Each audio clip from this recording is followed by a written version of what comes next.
guys, and welcome to the Moms and Murder podcast, a true crime podcast featuring myself, Mandy, and my dear friend, Melissa. Hi, Melissa. Hi, Mandy. How are you? I'm doing all right. How are you? Doing pretty good. It's a good week. It's another week. It's a Friday. We're good. Yeah. We're recording a little late, so it is Friday, which just blows my mind. This week, flew by. I don't even know what's happening anymore. It's almost October.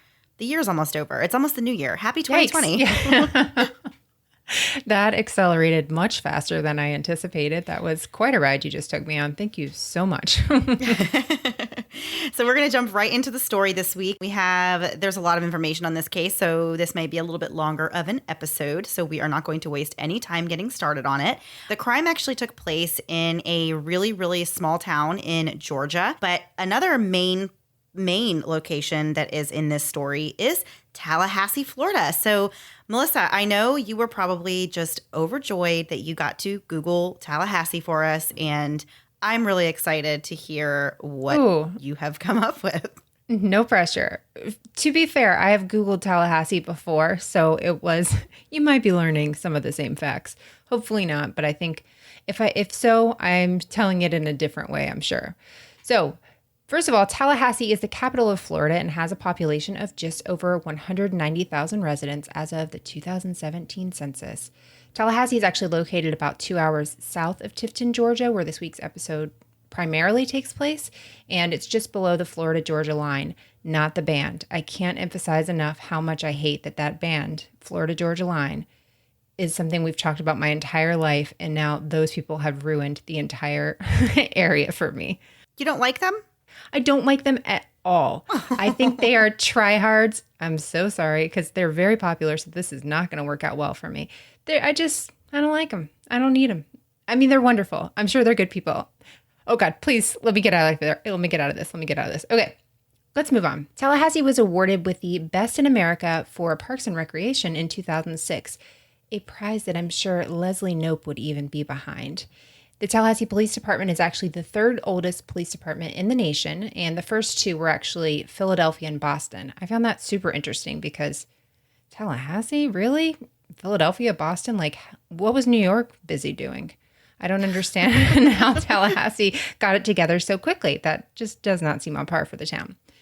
Legend has it that the first Christmas in the United States was celebrated at the site of the DeSoto encampment, which is an area now known as Tallahassee. While they will actually deny this fact, the rock band Creed was formed in Tallahassee in the late 90s. I cannot figure out to this day why Creed always wants to say they're from Orlando when everyone knows that they're actually from Tallahassee. And we don't even want to claim them, but that's just history. We can't help it. They played in Tallahassee all the time. They will deny it, and now we should also in turn deny it. But here I am, bringing it back up. Let me keep going. The singer-songwriter and the Masked Singer winner, T-Pain, hails from Tallahassee. Mandy, have you seen The Masked Singer, the TV show? No. Somebody in our Facebook group said something about it recently, and it sounds like a really interesting concept. So I've been meaning to check it out, but you know how that goes for me with TV. Even if it sounds interesting, I put it on the back burner. I had never seen it before. I didn't see last year, but my daughter was interested in it, so we watched it this week. And it's pretty interesting. It's a lot. It's very cheesy, and it's just like a couple people going, oh my gosh, I don't know who that is 1,000 times. So I just can't even imagine how much at home they're just in the mirror saying that 50 different ways. So that was grating on my nerves. But anyway, T-Pain actually won that last year, which was a big deal because no one really thinks of him as the singer, but he's actually got a really great voice. So the T in T-Pain actually stands for Tallahassee. And please let us have this since Creed rejects us. We at least really want to hold on to T-Pain. Please let us have this.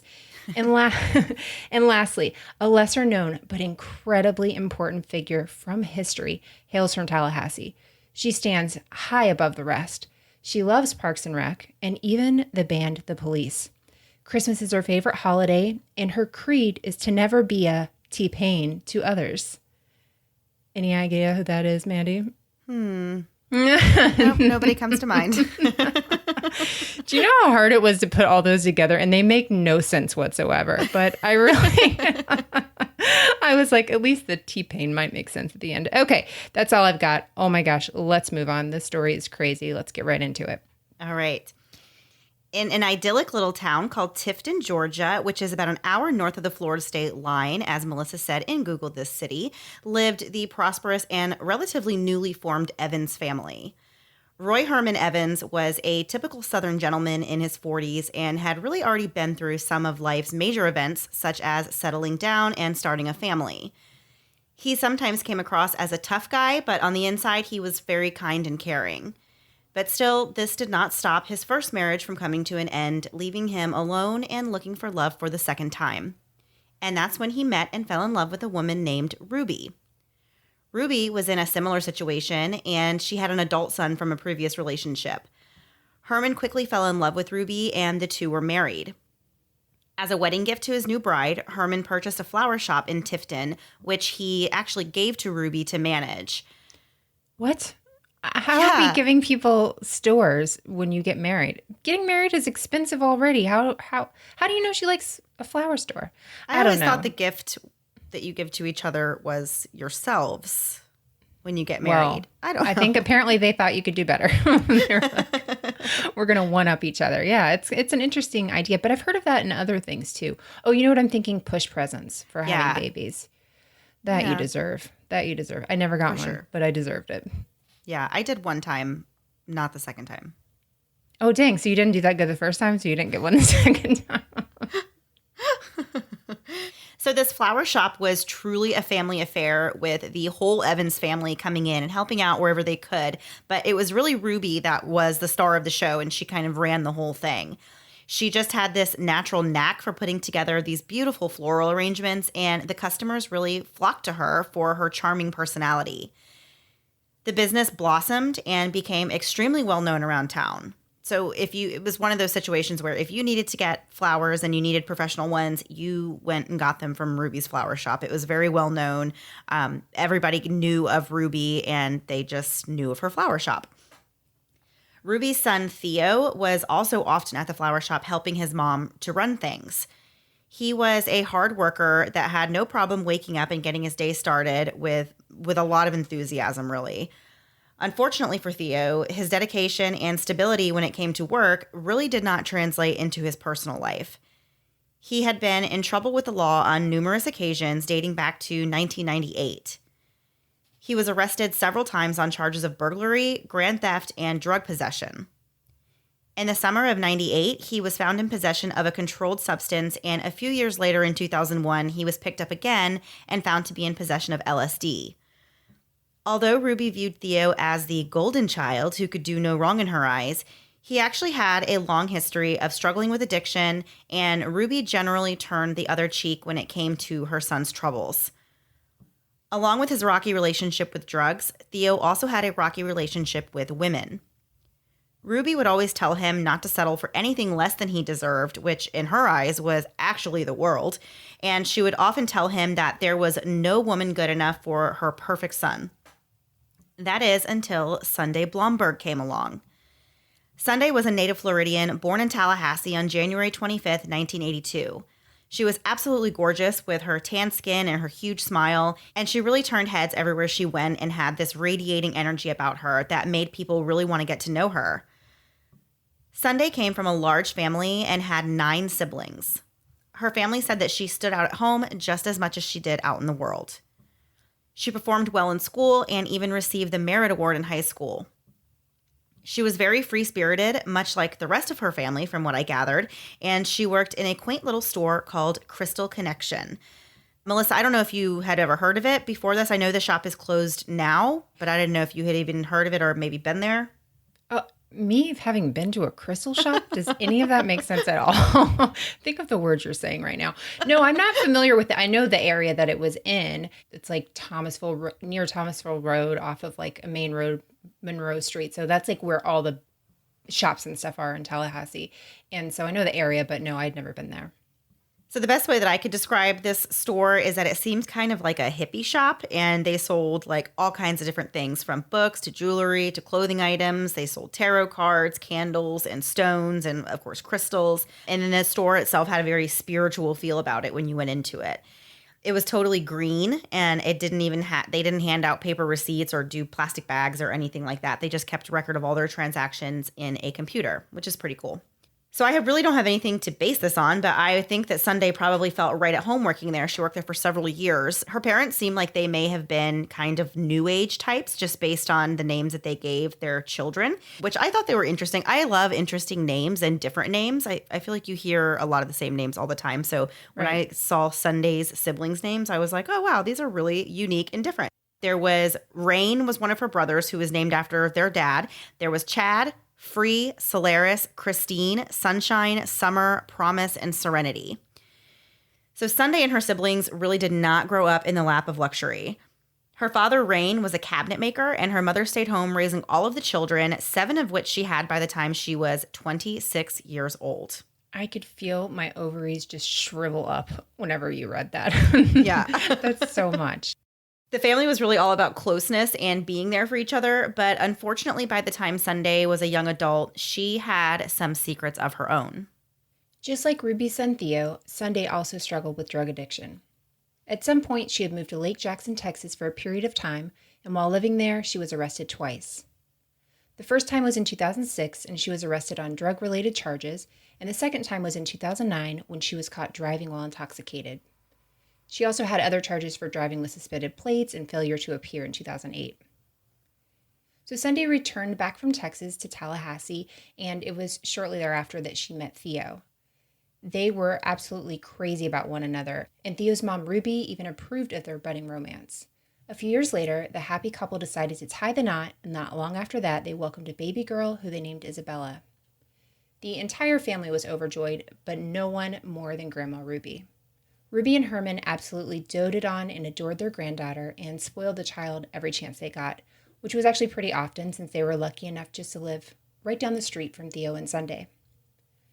While some might cringe at the idea of living so close to their in-laws, in this case, everyone was really thrilled with the arrangement, and Sunday loved that her daughter could grow up with such a close relationship with her grandparents. I have a similar situation where I live very close to my in-laws, and I love that same reason for my kids. I love that they get to be close to, my in-laws. They're wonderful grandparents, so it works out really well for us. So I totally get this situation where it would be really good for everybody. Isabella would often be found at Ruby's flower shop, learning the ropes and hanging out. Life seemed to be really perfect for this close-knit family, but there were troubles on the horizon. As it would turn out, Sunday and Theo had still been abusing drugs, and they still really liked to party. This was evidently a known fact to Ruby and Herman Evans, who chose to turn the other cheek to keep the family intact and to really keep this relationship with their grandchild. But that wasn't the only major issue plaguing this family. In the early spring of 2010, which was about 7 years into their marriage, Theo began to exhibit some really suspicious behavior that started to crack the trust in his relationship with Sunday. He began to take off for days at a time without offering up any explanation for where he was or where he had been, and his phone was always ringing off the hook, and he was very secretive about who was calling him. Sunday then expresses these concerns to her mother-in-law, Ruby, and the two of them both agreed that more than likely Theo was carrying on an affair. Eventually, it was almost like he wasn't even trying to hide it anymore, and Sunday got sick of really living this lie, and she wanted to prove that her husband was being unfaithful once and for all. So the next time he left on one of his mysterious trips, Sunday followed him. What she ended up finding out was both shocking and really heartbreaking. Sunday followed Theo all the way to Florida, where he did in fact meet with another woman. But it wasn't just any other woman. It was actually Sunday's own best friend named Danielle. And there is so much to get into with this story, and we will get right back into it after a quick break to hear a word from this week's sponsors.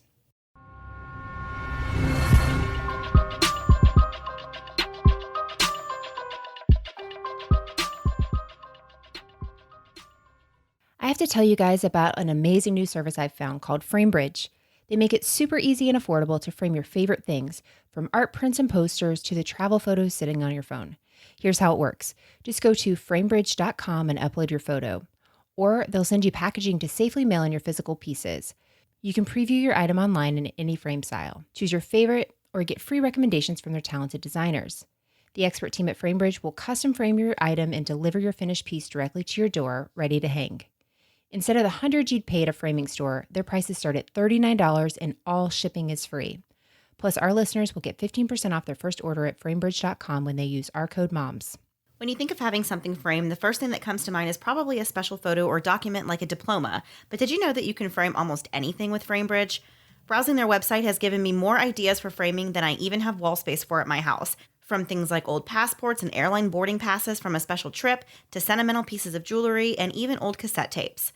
I have a box full of mementos that belong to my dad just sitting in my closet, and having a couple of pieces framed through FrameBridge would be a great way to keep those items safe forever. Get started today. Frame your photos or send the perfect gift for weddings, birthdays, and special events. Go to framebridge.com and use promo code MOMS, and you'll save an additional 15% off your first order. Just go to framebridge.com, promo code MOMS. Framebridge.com, promo code MOMS. As a woman, I can't think of anything more uncomfortable than wearing a bra that does not fit right, and as a mom, it happens a lot since I don't have the time nor the desire to try on several bras while my two boys point and laugh at the rest of the undergarments in the store. That's why I am obsessed with the concept behind Third Love. Third Love uses data points generated by millions of women who have taken their Fit Finder quiz to design bras with breast size and shape in mind for a perfect fit and a premium feel. And with over 80 sizes available, you're sure to get a bra that fits your body perfectly. Join over 14 million women who have already taken the Fit Finder quiz to date, including Mandy and I. It takes about 60 seconds and it's super easy and helps identify your breast shape and size and also find styles that fit your body. Each bra is lightweight and has super thin memory foam cups that mold to your shape, making it the most comfortable bra you'll ever own. Third Love also gives you 60 days to wear it, wash it, and put it to the test in real life. If you don't love it, which you will, you can return it and Third Love will wash it and donate it to a woman in need. Third Love knows there's a perfect bra for everyone, so right now they are offering our listeners 15% off their first order. Go to thirdlove.com/murder now to find your perfect fitting bra and get 15% off your first purchase. That's thirdlove.com/murder for 15% off today.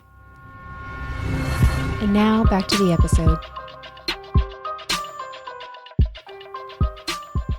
So before the break, we were talking about how Sunday Blomberg had just confirmed that her husband, Theo, was having an affair with her own best friend. Upon seeing the two of them together, Sunday immediately jumped into action and confronted them, and she demanded that they end this fling immediately. According to Danielle, she had tried to avoid getting romantically involved with Theo, but he would not stop pursuing her and had been at it for quite some time. And he would go visit her at work or bring her flowers, I assume, from his mom's flower shop. So eventually, she says that she just gave in and engaged in a relationship with him. Theo was really not happy at all about this ultimatum that Sunday was giving him and ended up deciding to leave Sunday and Isabella to move in with Danielle in Tallahassee, which, oh my gosh, that is just so, there's just a lot going on there. For Sunday, you know, having this be her best friend, and now her husband is like, no, actually, I'm going to go move in, and I just can't imagine, like, that's really upsetting all around. Oh, yeah, for sure. Who do you talk to about this? Your best friend? Well, there's half the problem. Right. Sunday was really distraught and she had no idea what to do. And she contemplated moving back to Tallahassee herself to be closer to her own family. But of course, this idea did not sit well with Ruby, who really was not even close to being willing to let her granddaughter go. It's worth noting at this point that Ruby seemed to have somewhat of an unhealthy love for this little girl. And it was almost as though she forgot that she was the grandma and not the mom. In a desperate attempt to keep Isabella close by, Ruby and Herman asked Sunday if she would like to move in with them, where they would be able to help her financially as well as be there to help with Isabella. So now we have this very awkward and contentious situation where Sunday and her daughter are living with her in-laws while their son is off in Florida with Sunday's best friend. So obviously Yikes. There's a lot that could go wrong in this situation. The living arrangement was working out well enough for a while, but all it would really take is one gust of wind to blow that whole entire straw house down. And not long after Sunday and her daughter moved in, Ruby began to have some concerns about her own husband. And after doing a little digging, she learned that Herman had also been having extramarital relationships. He had actually been paying for sex all up and down the Gulf Coast, and she found photographic evidence of this on his phone to really prove it. So the situation under the Evans roof was rapidly deteriorating after all of this started to come to light, and these families' darkest secrets even began to pile on top of each other. I don't think anyone really wants to live under the same roof as their in laws in the best of times, let alone when there is so much else going on at the same time. And the stress had really gotten to Sunday, who had kind of reverted back to her old coping mechanisms, which were to rely on drugs to get her through. Ruby and Herman struggled to maintain their civility with each other, but ultimately decided to stay together because neither one of them wanted to lose their granddaughter. But it was not easy. Things were incredibly tense, and eventually Herman and Sunday even started having little arguments here and there, mostly about her drug use and the way that she chose to spend her days. With all the bickering going on between the three of them, Ruby feared that Sunday would decide to just up and leave and take Isabella with her back to Tallahassee. This fear caused even more fights between she and Herman. By this time, it's April of 2010, and Herman's birthday is fast approaching. Ruby thought that planning a nice birthday party and inviting everyone, including Theo and Sunday, would be a great way for the family to set aside their problems and come together with the hopes that everyone would rekindle their relationships with each other. That's a lot of relationships that are going to have to be mended at a birthday party with your granddaughter there. What? Yeah, it does not sound like a good idea. This feels like separate conversations that need to happen with other people, not with an audience and not at a birthday. So little did Ruby know, but Sunday actually was fed up with the situation, and she was planning on moving back to Tallahassee on the exact same day that Herman's birthday party was supposed to be happening, which was April 22nd. Sunday had already spoken with her family, and she made arrangements to get back home and get on her feet.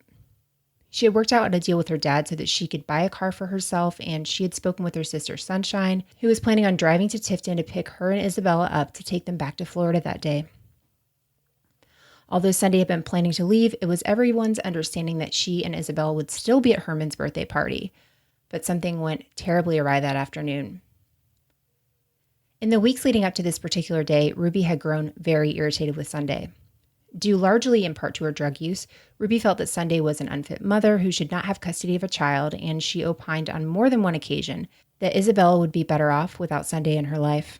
That's just so sad to me that as the mother-in-law, she would take that approach instead of being like, we need to get help for Sunday so that she can be the best mom she can be. Right. You know what I mean? And just saying like, oh, well, this child would be better off without her mom. Like, that's never a good solution. No.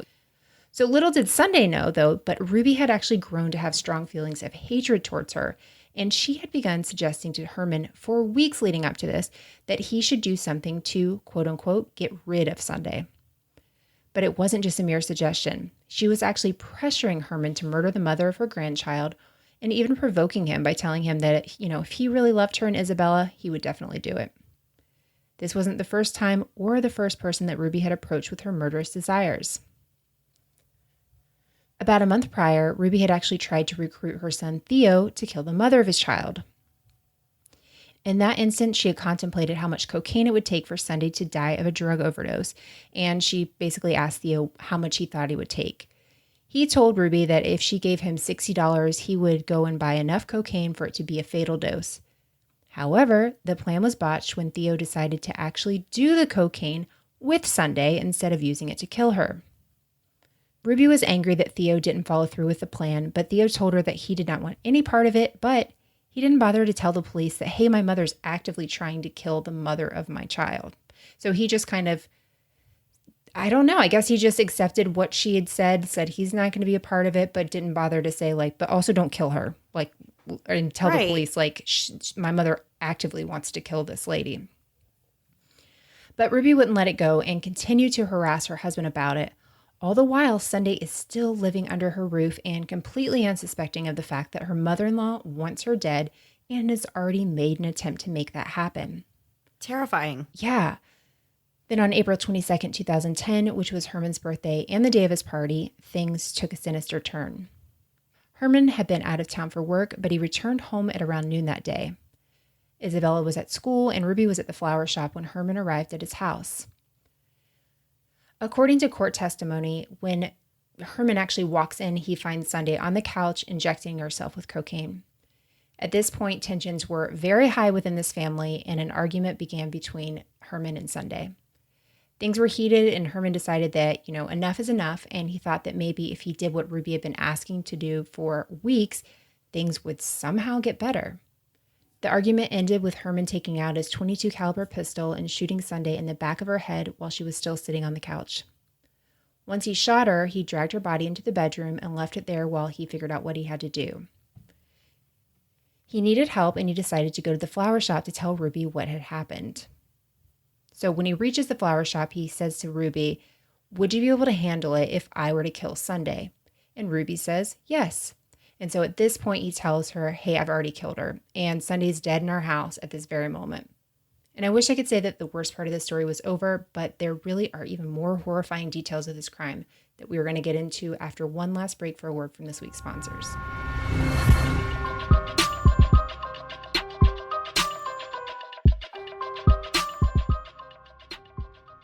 We are inching closer to the holidays, and not to be that person, but there are only 81 days left until Christmas.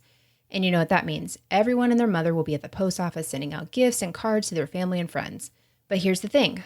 Holiday or no holiday, we are still sending out our Patreon goodies every month. And not to be dramatic, but the idea of standing in line with my kids during the holiday rush makes me literally want to poke my eyes out with a pen. Stamps.com wants to keep my eyes in their sockets. And if you run a small business like us, they are here to help you and your eyes as well. Stamps.com brings all the amazing services of the U.S. Post Office right to your computer. Whether you're a small office sending invoices, an online seller shipping out products, or even a warehouse sending thousands of packages a day, Stamps.com can handle it all with ease. Simply use your computer to print official U.S. postage 24/7 for any letter, any package, any class of mail, anywhere you want to send it. Once your mail is ready, just hand it to your mail carrier or drop it in a mailbox. It's that simple. With Stamps.com, you get 5 cents off every first-class stamp and up to 40% off priority mail. Not to mention, it's a fraction of the cost of those expensive postage meters. Stamps.com is so easy to use, and it takes one more to do off my list. It's easy, painless, and even a money saver. Right now, our listeners get a special offer that includes a 4-week trial, plus free postage, and a digital scale without any long-term commitment. Just go to Stamps.com, click on the microphone at the top of the homepage, and type in Moms and Murder. That's Stamps.com, enter Moms and Murder. This past weekend, Mandy and I traveled to Alabama for our live show, so you know what that means. Road trip snacks. I had my van packed with lemon heads and chips, but halfway through my trip, I started to really feel awful. I needed energy and I needed it fast. That's when I remembered an article I read on Noom a few weeks back about foods that help boost your energy. So I stopped for some fruit and carrots to continue on my way. Noom knows you're busy, and since we're all strapped for time, Noom asks that you just commit 10 minutes a day, just for yourself. You never know when you'll need this information that you learned at another time. And if you're like me and on a road trip, you're going to want some junk food, and that's okay. If you go off track, there's no shaming with Noom. They just want to give you tips to help you get back on track tomorrow.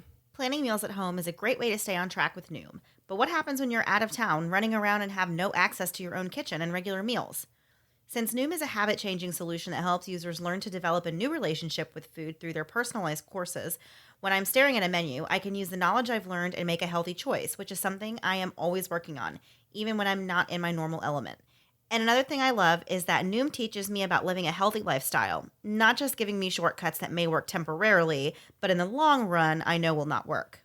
Noom is so easy to use and you're already on your phone. Why not add an app in between Instagram and Facebook that could actually help you reach your goals? You don't have to change it all in one day. Small steps make big progress. Sign up for your trial today at Noom, that's Noom.com/moms. What do you have to lose? Visit Noom.com/moms to start your trial today. That's Noom.com/moms, the last weight loss program you'll need. And now back to the episode. So when we left off before the break, we were at the part of the story where Herman Evans had just shot Sunday Blomberg in the back of the head while she sat on the couch in the living room. And then he went back to the flower shop to tell Ruby that he had done what she'd been asking him to do for weeks.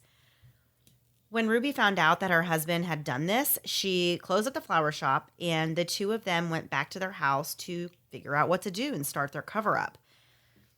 This next part of the story is super, super rough and hard to hear, so just bear with us and this is kind of a warning. But when they arrived back at the house, they were startled to realize that Sunday was actually not dead. She was sitting up against her bed, crying out for help, of course, was very confused about what was going on. And at this point, Herman and Ruby decided that they were already really in way too deep with this situation and that they were going to finish the job instead of calling an ambulance or taking Sunday to a hospital for help. Herman first attempted to strangle her with an extension cord, but that still did not kill Sunday, who was awake and conscious through this entire ordeal. In a final attempt to senselessly end this young woman's life, Herman went out to his truck and brought back a folding knife, which he used to stab Sunday in the heart with, killing her soon after. My gosh. This poor woman was shot, strangled, and stabbed by her own father-in-law at the behest of her mother-in-law. It really just does not get any more appalling than this. These people knew that she had a daughter, that loved her and that they just didn't care. They thought that the child would be better off and didn't think twice about how this was going to actually affect Isabella for the rest of her life. After Sunday was murdered, the Evans family went to Herman's mom's home for cake to celebrate his birthday as though nothing had happened that day. Also in attendance at this party was a family friend named Kenneth Tomlinson. When the party was over a couple of hours later, Herman approached Kenneth and told him that he had this very serious problem that he needs help with, and he asked his friend to pick up some peroxide and to meet him at his house where he would explain everything. Meanwhile, Ruby took Isabella over to a friend's house to have pizza and kind of stall on taking her home until after Herman had time to clean things up. When Herman and Kenneth got to the house, Herman showed him to the room where Sunday's body was laying. Kenneth was in utter shock at the sight and hesitated about getting involved, but ultimately decided that Herman was going to be a danger to him as well if he did not comply with his request to help him move Sunday's body out of the house. The two men wrapped her in a blanket, loaded her into Herman's truck, and drove out to a remote location in the woods where they left her body out in the open before returning to the house to clean up the blood evidence. Later that evening, Ruby returned home and looked over the house again to make sure that Herman had disposed of or cleaned up all the evidence of a murder. She cleaned a blood spot off the couch, and then she and Herman went through their collection of ammunition and disposed of all the .22 caliber bullets that matched the one used to shoot Sunday. They actually placed all of these bullets in an empty potato chip bag and later threw them out the window of a moving car onto the side of the highway. They also dismantled the gun itself and disposed of it near a construction site, and the knife was also disposed of in a similar manner. Ruby and Herman decided that the couch itself needed to go, and so they burned it on their own property. Once they were satisfied with the job that they had done, they simply sat back and waited.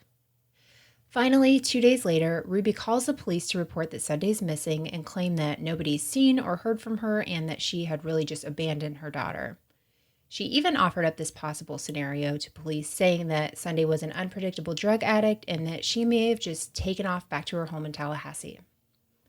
Sunday's family, of course, really disagreed with the notion that she'd ever leave her daughter, who was the most important thing in her life, especially since she was already planning on leaving with her daughter, right around the same time. Right. Police agreed that her disappearance was really suspicious and they opened an investigation. To start with, they traveled to Tallahassee to question Sunday's husband, Theo. It was thought that Theo would actually have a motive to kill Sunday, given the state of their marriage and the fact that he was already engaged in a new relationship with Sunday's best friend, Danielle. But Theo told police that not only did he not know where Sunday was, but that he had an alibi. He was home with Danielle in Florida on the day that Sunday was last seen.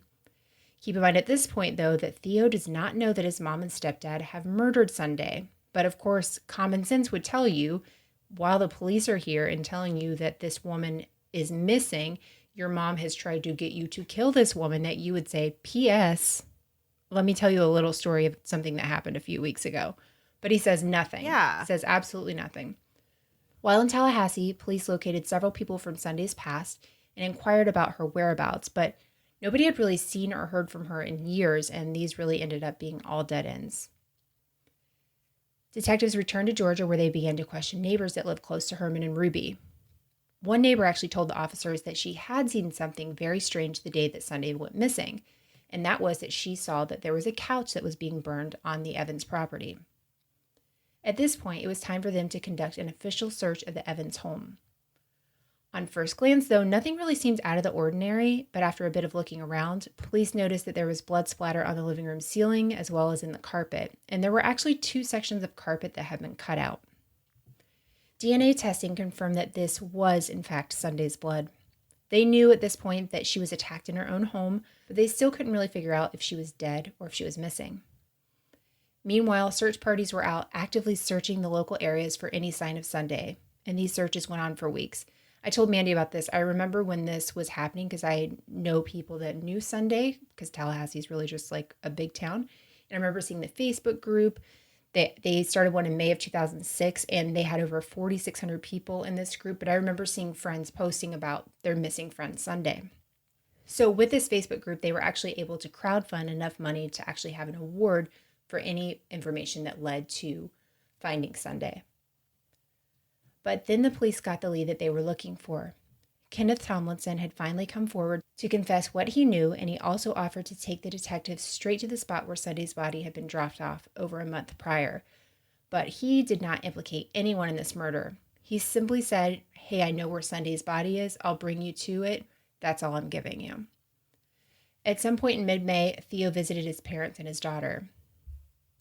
While eating lunch, Ruby casually tells Theo that, they had murdered Sunday, and she wanted him to go to the flower shop to retrieve her gun as well as a few pieces of sentimental jewelry. Theo pleads with his mom to go to the police, but she refuses, saying, I can't turn Herman in because the only reason he killed Sunday is because I wanted him to kill Sunday. Theo did go to the flower shop and retrieve these items, but as soon as he got back to Tallahassee, he called the police in Tifton to report what Ruby had told him. On May 27th, 2010, Sunday's remains were located. Her body was so badly decomposed that it required surgical records to confirm her identity. An autopsy was performed to determine exactly how she died, and the medical examiner noted that the gunshot wound to the back of the head was a fatal wound, but that it didn't kill her right away. The bullet itself was so badly damaged that it wasn't even suitable for ballistics testing. So they really couldn't even, they wouldn't have even been able to match it to anything because they couldn't run those types of tests on it. It was clear that Sunday had been murdered in cold blood, but police needed to confirm exactly who it was that had pulled the trigger. They turned to Kenneth Tomlinson for those answers. After offering him a deal in which he would get a reduced sentence for his role in the crime, he identified Herman as the person who had killed her. 3 people were initially arrested in connection to this case. They were Ruby, Herman, and Kenneth, and they were all brought in on murder charges. A short while later, Theo was also picked up in Tallahassee on charges related to Sunday's death, basically that he did not go to the police with what he knew and tried to prevent this from happening. As it turned out, he actually had traded his mom's pistol for drugs, so the police had to go and track that down too, but they were able to find it. Ruby was questioned for several hours, and during her confession, she admitted to being the one who had persuaded Herman to murder their daughter-in-law. She told police that she feared a life without her granddaughter in it, and that the idea of losing her is what motivated this murder. When you can lose your granddaughter when you're serving life in prison, that's a good time to not be able to have a relationship with her. Yeah, exactly. So Ruby went on trial and was found guilty of conspiracy to commit murder, and she was sentenced to life in prison. She fought her conviction and said that her mere approval of her husband's actions did not make her actually guilty of a crime, but prosecutors obviously strongly disagreed with that and said that anyone who knowingly participates in a murder in any way is guilty of a crime. Herman took the route of pleading guilty, and he was sentenced to life in prison. And Kenneth Tomlinson pled guilty for his part in the crime, which was concealing a death, and he received a probated sentence. I don't think he is still in prison or is still in jail anymore. Theo was convicted of conspiracy to commit murder and was initially jailed in Florida, but was later moved to the Tift County Jail in Georgia. And then there was a little update that I found on this story that was super, super sad. But 2 years after Sunday's death, 6 members of her family went out to the site where her body had been recovered. And their guy who owned this property was an attorney. He got really upset that this family was out there on his property, called the police. The police came out and they were like trying to explain to him what these people were doing there, saying like, oh, these people lost their, their sister, their daughter, and this was where, she was found. And so tried to kind of clear things up. This guy demanded that all 6 members of Sunday's family be arrested for trespassing. And so they were, and they spent like a few hours in a holding cell. This guy just didn't even care, had no soft spot for them whatsoever, like told the police he wanted them to be arrested. It's really sad. So that was the story of Sunday Blomberg and what happened to her. Really, really tough and sad story. There was just so much going on. But it's just, by your own in-laws, I know. That's scary. It's terrifying. I know. Yeah. So before we go, a couple quick announcements. We have our new Patreon episode will be up by the time you hear this on patreon.com/momsandmurderpodcast. And you'll really want to check that out. We're doing, Mandy, what are we doing this month? We had to change it. We've had some computer issues and lost some things. So, Mandy, what are we doing this month? We are talking about conspiracy theories. Some good ones, not the too crazy ones. You know which ones I will not talk about. So, yeah, and you won't either. So we'll do more of the fun stuff. I don't know which ones you're doing yet, so I will be interested, and I look forward to rolling my eyes and maybe people audibly hearing my eyes roll. I think that's going to be possible. Yeah.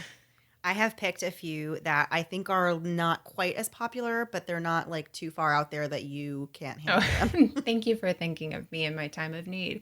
So that's patreon.com/momsandmurderpodcast if you want to check that out.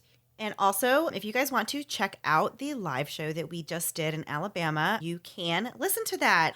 The girls at Corpus Delicti, who we did the live show with, have posted it on their feed. So if you want to go over to their podcast and check it out, you can absolutely do that. We had so much fun doing that. I thought it was so much more fun than I thought originally it was going to be. And I think it went really well. And yeah. I went from being terrified to only being terrified as soon as I went up on stage, to luckily Mandy saying, Melissa, don't dance, whenever I said, I think I'm going to dance on my way up there. And luckily I listened to her because I wouldn't be able to live with myself if I had done that.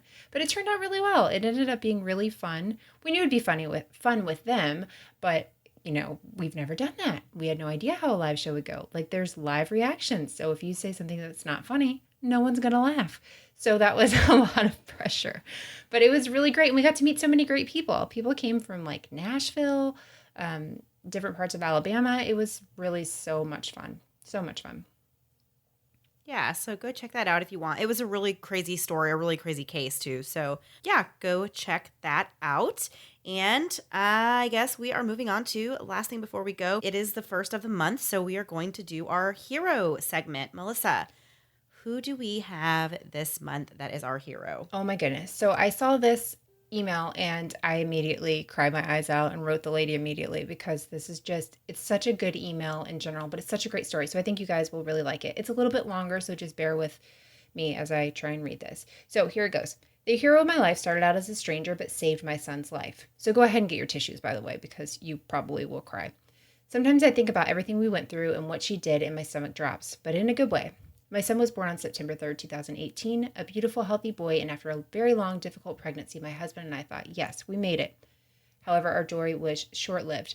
At only 6 weeks old, Cole looked a little yellow, and by the next day, he was diagnosed with a fatal liver disease. The next day, we flew from Boise to Seattle, 5 days after he had a major surgery on my daughter's birthday, trying to really push this mama's heart to the brink. The surgery could have given him more time, but it failed. The only way to prevent his death would be a liver transplant. We immediately knew that my husband, my brother, and I would all try to be a donor. Quickly, it became clear that not one of us were a great option. They were all really totally unexpected ways, and they all had these red flags, or their blood types didn't match. In comes my hero, Sarah. I received the bad news about my test about 2 minutes before I walked into one of my son's doctor's appointments. I was a mess. Sarah was the nurse meeting us for the first time. She gave me a hug and checked us in, letting me try to calm down. At the end of our appointment, our doctor popped back in. Would I want to talk to a nurse about being a liver donor? Yes, that's unbelievable, but okay. I was in shock. She came in with a little blue Post-it note with her name and number and simply asked me to consider her. This Post-it note still lives in my diaper bag, and eventually I'll frame it. Sorry, like I said, this is long, but it's so good. Now, yes, you can give a portion of your liver, and yes, it actually grows back, but it's pretty major surgery and for a stranger. She's an awesome lady married to an awesome man. She essentially came home and said, "Hey, honey, how was your day at work?" he asked. She replies, "Well, pretty good. I actually offered to donate part of my liver to save a 5-month-old baby's life." And he replies, "Awesome." If you're not crying at this point, I need you to evaluate some things in your life. I just love that that's like, he had to know that about her, that she's just, that kind of person. Like, okay, great. Yeah, absolutely do that. So as the weeks passed, she remained steadfast. We started to get to know each other, and wow, was I impressed. After a lot of testing, imaging, blood work, she was approved. So on April, I should have said that more excited. She was approved. So on April 2nd, 2019, both Cole and Sarah headed into their surgeries. Combined, they took about 24 hours. But at the end, a piece of Sarah saved my son's life. Transplant is a tricky journey. From there, Cole took a bit of a rough road, and we spent some really scary weeks with complications, but he made it. A side effect of end-stage liver disease is yellow skin, or tan as some people would comment. But only days after receiving his new liver, he finally opened his eyes for a moment, and we got to see the white of his eyes for the first time since he was 4 weeks old. Oh my gosh, I'm going to lose it. Cole is now 5 months post-op, and although he is closely monitored, aka I am always borderline freaking out, he is thriving. He went from the 2 percentile in weight to the 25th. No more feeding tubes and way less meds. But mostly we aren't afraid we could lose our baby any day. A stranger saved my son's life. My hero, Jessica Carter, Cole and Everly's mom. Oh my gosh. Oh, that is the most amazing story. Sarah is such a hero. That is incredible. And thank you so much for sharing that. But I have I don't know. I've cried. I have reread that 15 times. Oh my gosh. It's incredible. That's an amazing story. Yeah, she is absolutely a hero to everyone. Oh my gosh. Yeah. I love that story so much. So Sarah, we're going to send you a gift card. That's nothing for giving somebody a liver, but thank you so much. And thank you so much, Jessica, for sharing this story. And anyway, do something nice for somebody today. That's all I can think. Just do something kind for somebody else. Okay, Mandy. So that is our last thing before we go this week. And what a good one. Honestly, that's just an amazing story. So thank you for sticking through that story and listening, and hopefully you'll want to do something nice for somebody else in your own little way. We can all be our own little heroes, but Sarah is the champion of heroes today. Absolutely. We will be back next week with a new story, same time, same place, same everything, but a different story. So we will see you guys next week. Bye. Bye. Thanks so much for listening to the Moms and Murder podcast. Make sure to check back with us next week for a new episode. You can also find us at momsandmurder.com, where you can connect with us via social media. Please make sure you subscribe and give us 5 stars, because giving us 4 stars would be a crime. Thanks so much.